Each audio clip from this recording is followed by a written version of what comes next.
Let's see this question. What this question is telling about. 4-point mass are fastened to the corner of a frame of negligible mass lying in xy plane. Let omega with the angular speed of the rotation. Then, अगर omega angular speed है किसका, इसका, इसके about, ठीक, इसके about इसका angular speed अगर omega है तो पूछ रहा है, क्या पूछ रहा है कि rotational kinetic energy associated with the given angular speed depend on the axis of rotation. अब वो किस एक्सिस के अबाउट रोटेट कर रहा है ये बताया ही नहीं उसने, ठीक है. तो बिल्कुल सही बात है कि रोटेशनल काइनेटिक एनर्जी जो है किस एक्सिस के अबाउट रोटेट करेगा उस पर डिपेंड करेगा, क्योंकि हर एक एक्सिस के अबाउट मोमेंट ऑफ इनर्शिया अलग अलग होगा. अगर इस एक्सिस के जेड एक्सिस की बात करें तो आई अबाउट जेड की बात करें तो कितना हो जाएगा, 2 times of M into A square, और I about plus 2 times of small M into B square. ये जेड के अबाउट हुआ है ना. पर आई अबाउट हम वाई की बात करें तो वाई के अबाउट अगर बात करें तो ये और ये इसका कारण मोमेंट ऑफ इनर्शिया 0 होगा, तो सिर्फ हो जाएगा 2 टाइम्स ऑफ एम इंटू ए की स्क्वायर.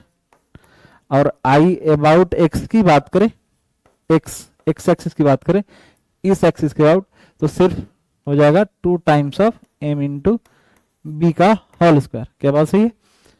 तो आई जेड क्या सारे एक्सिस पे डिपेंड नहीं कर रहा है मोमेंट ऑफ इनर्शिया, बिल्कुल कर रहा है. रोटेशनल काइनेटिक एनर्जी भी, रोटेशनल काइनेटिक होता कितना है, काइनेटिक एनर्जी जो है रोटेशनल होता कितना है, हाफ आई ओमेगा स्क्वायर, यही होता है. तो रोटेशनल एक्सिस के अबाउट डिपेंड कर रहा है, तो पहला ऑप्शन तो सही है ना. दूसरा ऑप्शन बोल रहा है अपना कि rotational kinetic energy about Y axis is independent of M and its value is M omega square. बिल्कुल सही बात है. वाई एक्सिस के बाद मोमेंट ऑफ इनर्शिया कितना है ये, तो अगर हम एनर्जी लिखेंगे रोटेशनल काइनेटिक एनर्जी,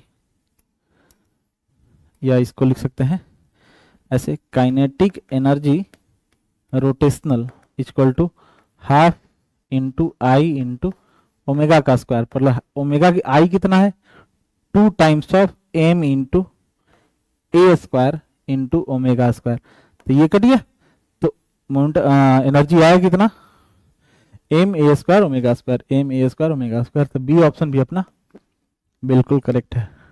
ठीक है, आगे क्वेश्चन ऑप्शन नंबर सी बोल रहा है कि rotational kinetic energy about Z axis depends on mass and its value is M A square plus M B square into omega square. Z axis के about, Z axis के about जो है moment of inertia depend करेगा किस पे, मास पे. तो Z axis के अबाउट जो है आप रोटेशनल काइनेटिक एनर्जी निकालो. Rotational kinetic energy I kinetic energy of rotational about Z axis is equal to क्या, half into I of Z into omega square.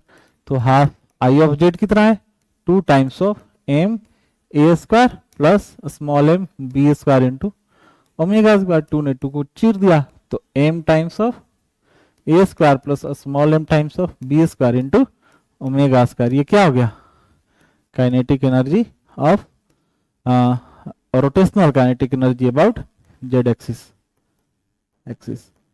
ये सही है, मतलब ऑप्शन नंबर सी जो है बिल्कुल करेक्ट है.